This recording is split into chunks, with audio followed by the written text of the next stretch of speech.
Katarupa na. What's up sa inyo mga timang? Ngayong araw nga ay mangunguryente kami ng isda kaya samahan nyo kami. Dito kami sa bukid mangunguryente, sabi ni Karyo marami daw mahuhuli ditong isda. Cookie! Inayos na ni Karyo at ina-assemble, sana nga marami kayong makuhang isda. Kasalanan ni Karyo pag wala kaming nakuha, dinamay dapay niya pa si Bayaw. Napakaganda nga ng tanawin dito sa bukid, nakaka-relax. Tahimik, malayo sa mga chismosang kapitbahay. Sungsong ka Karyo, awan natin mahalatayo salit ka. Ikaw ang kukuryentiin ni Bayaw. No kinuryente na ka ni Bayaw, sigurado mabaog ka. Ito na nga, nagsimula na kaming manguryente. Ay sila lang pala, kasi dito lang ako nakatayo.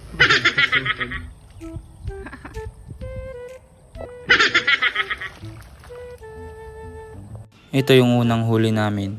Gurgurami, gurgurampiang, gorampingat.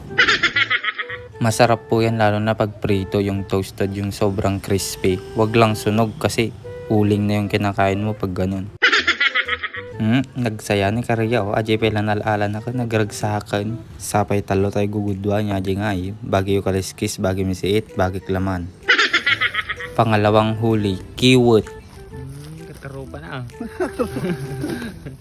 Kiwot po ang tawag namin dyan. Di ko lang po alam kung ano sa Tagalog.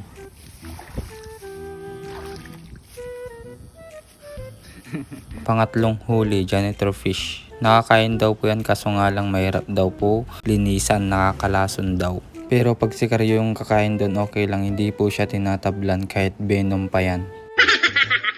Hawanan, nagkapsutan, salit. Sungsong ka, lakayan ka nga sungsong o muti maala ditoy. Takit di mala. Takit di malawit kan. Madiwan nakatumarain.